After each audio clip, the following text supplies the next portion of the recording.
So good morning to all. So this is Selukmar from SNS College of Technology and Department of Computer Engineering. So now I'm going to tell about getting started with mobility in composing mobile apps. So this topic is going to explain about overview of Android platforms. So introduction to Android platform. So Android is an open source mobile operating system and developed by Google.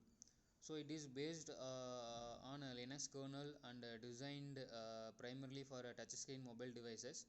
And the Android was launched in 2008 with the first commercial Android device, the T-Mobile and the G1, and being released. So it supports applications written in Java and it's Kotlin and C++. The Android has evolved to support tablets and smartwatches and other IoT devices. So in this Android mobile application is a current boomerang for IT sector.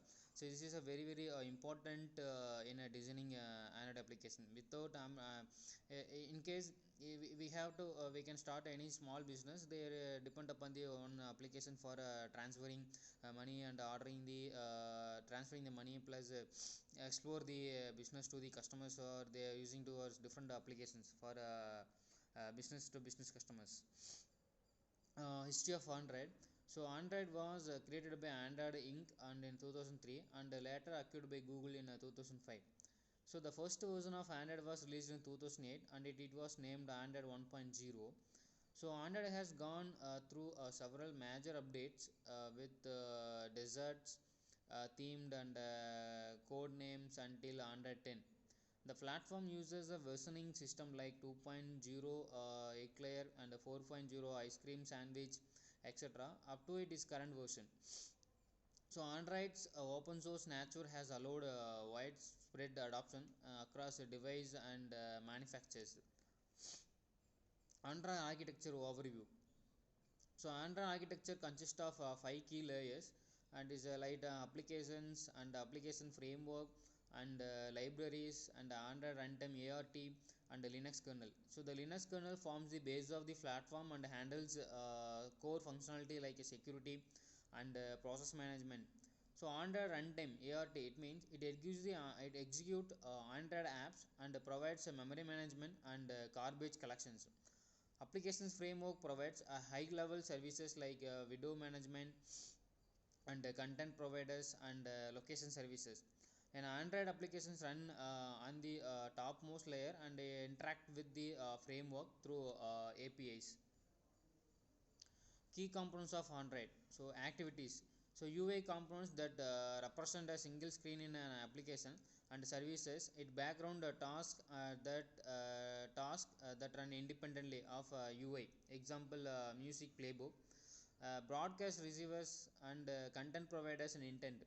So what is it? Broadcast providers means it handles system web broadcast messages. Example, battery low.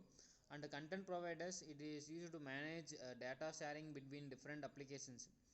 Intents, the mechanism to request action from other app components. Example, opening a web pages.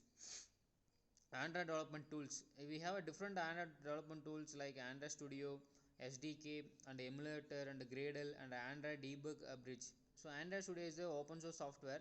It is an official IDE for Android development built in IntelliJ and IDEA. SDK means a software development kit. It provides APIs and libraries and the tools needed for Android app development. Emulator, it allows developers to test apps on different devices and configuration without physical devices. Gradle, a build automation tool that helps manage dependencies and project structure. Android debug bridge, a versatile command line tool to communicate with devices for debugging and testing. Android versions and updates.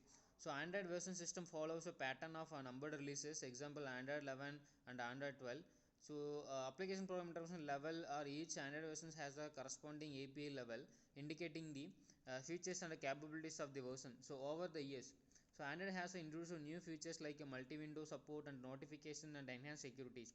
Security updates in Google regularly provides security patches and updates to keep the platform secure. So new versions are available for select devices and some manufacturers offer their own UI enhancements.